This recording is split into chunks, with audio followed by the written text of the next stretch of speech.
Hello friends, welcome to my channel The Lawyers Rooms. You can follow me on Instagram the.lawyers.room.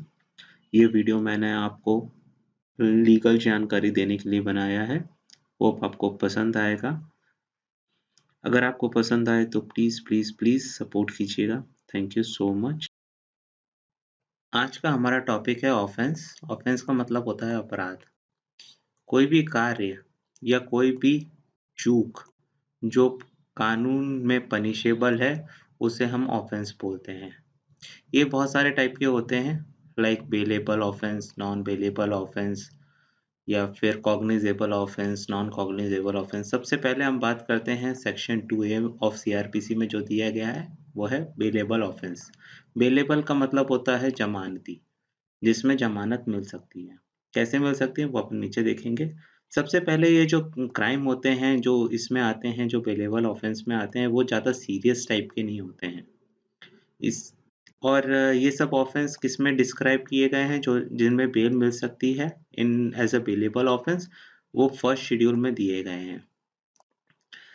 अब इसमें bailable इसको इसलिए कहा गया है क्योंकि कोर्ट या ऑफिसर इंचार्ज जो है उसके पास पावर होते हैं किस चीज के, बेल ग्रांट करने के। ये बेल कैसे ग्रांट करते हैं?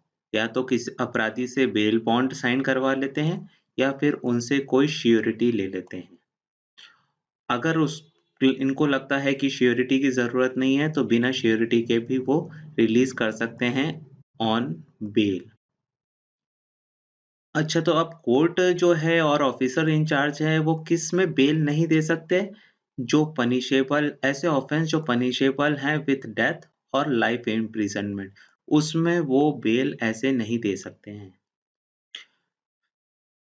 कोई कंडीशन नहीं लगेगी इस टाइप की।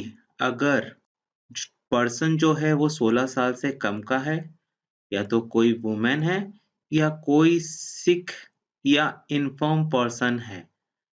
सिक मतलब ऐसा नहीं बुखार आ रहा हो, मतलब कोई क्रिटिकली सिक हो, मेंटली सिक हो, इस टाइप से कोई भी सिक हो, तो उस केस में ये कंडीशन जो है वो नहीं लगेगी। उसको कोर्ट या ऑफिस इंचार्ज बेल दे सकता है।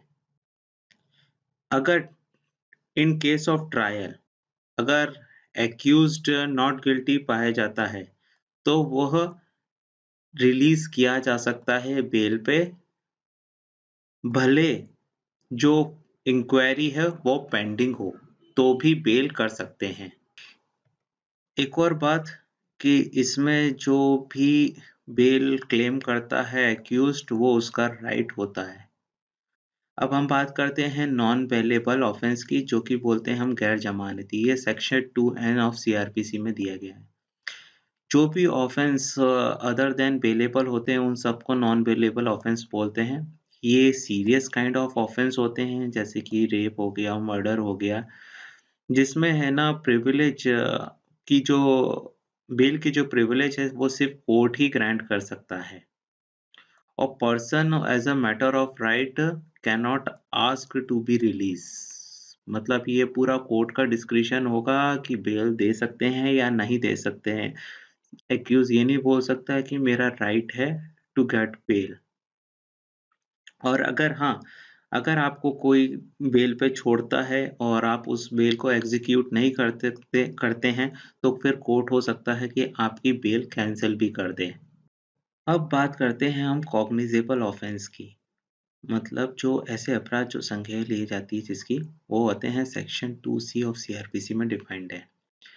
इसमें क्या होता है कि जो पुलिस है ना, वो जो भी एक्यूज्ड है उसको विदाउट वारंट भी अरेस्ट कर सकती है और उस पे इन्वेस्टिगेशन स्टार्ट कर सकती है बिना कोर्ट की परमिशन के।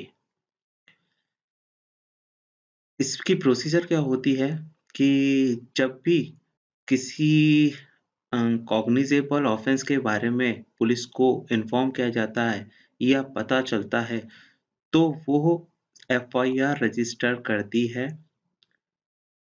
Under section 154 of CrPC. और ये जो ऑफेंस होता है ये डिपेंड करता है कि कितना ज़्यादा सीरियस है, तो इसलिए ये बेलेबल भी होता है और नॉन बेलेबल भी होता है। अब हम बात करते हैं नॉन कॉग्निजेबल ऑफेंस की। नॉन कॉग्निजेबल ऑफेंस मतलब गैर संज्ञेय अपराध। ऑफेंस जो लिस्टेड है first schedule of Indian IPC, जो कि बेलेबल है नेचर में, वो होते हैं नॉन कॉग्निजेबल ऑफेंस। इसमें पुलिस अरेस्ट नहीं कर सकती है बिना किसी वारंट के। पहले उसको कोर्ट से परमिशन लेना पड़ेगी अरेस्ट करने की और इन्वेस्टिगेशन करने की, तभी वो अरेस्ट कर सकता है और इन्वेस्टिगेशन कर सकता है। ऐसे क्राइम होते हैं जैसे कि forgery, cheating, defamation, public nuisance, ये सारे जो होते हैं ये नॉन कॉग्निजेबल ऑफेंस की कैटेगरी में आते हैं। अब बात करते हैं हम कंपाउंडेबल ऑफेंसेस की। ऐसे ऑफेंस जो क्षमा योग्य होते हैं। इसमें क्या होता है कि जो कंप्लेनेंट होता है ना, वो कॉम्प्रोमाइज कर सकता है और एग्री कर सकता है कि जो भी चार्जेस लगाए हैं एक्यूज पे वो ड्रॉप कर दिए जाएं। जो भी कॉम्प्रोमाइज करेंगे उन्हें बोनाफाइड होना चाहिए, मतलब प्रामाणिक होना चाहिए। और जो कंसिडरेशन दिया जाएगा कंप्लेनेंट को वो उसका एंटाइटल होना चाहिए। ये सेक्शन 320 ऑफ सीआरपीसी में बताए गए हैं। ये दो टाइप के होते हैं। एक वो कंपाउंडेबल केसेस होते हैं जो कि कोर्ट की परमिशन जिसमें नहीं चाहिए होती है और दूसरे जिसमें कोर्ट की परमिशन चाहिए होती है। एग्जाम्पल अगर हम देखें तो जैसे एडल्ट्री हो गई, कॉजिंग हर्ट हो गया, डिफेमेशन हो गया, क्रिमिनल ट्रेसपास हो गया, ये सब हैं जो हम कोर्ट की बिना परमिशन के भी कॉम्प्रोमाइज कर सकते हैं, सुलह कर सकते हैं और उसे खत्म कर सकते हैं। कोर्ट परमिशन हमको लगती है कोई भी कॉम्प्रोमाइज करने के लिए, जैसे कि ब्रीच ऑफ ट्रस्ट हो गया, थेफ्ट हो गया, वॉलंटरी कॉजिंग ग्रीवियस हर्ट हो गया, इसमें हमको कोर्ट की परमिशन चाहिए होती है। अब हम बात करते हैं नॉन कंपाउंडेबल ऑफेंस की, जिसका मतलब है कि ऐसे जो अपराध जो क्षमनीय नहीं होते हैं, उस ये कॉम्प्रोमाइजेस पे सॉल्व नहीं होते हैं और इनको सिर्फ क्वाश करके ही खत्म किया जा सकता है।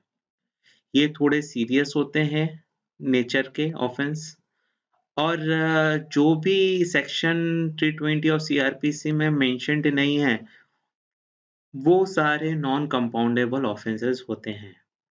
इसमें परमिशन नहीं है कॉम्प्रोमाइज करने की। कोर्ट जो है उसको भी अथॉरिटी नहीं है कि वो ऐसे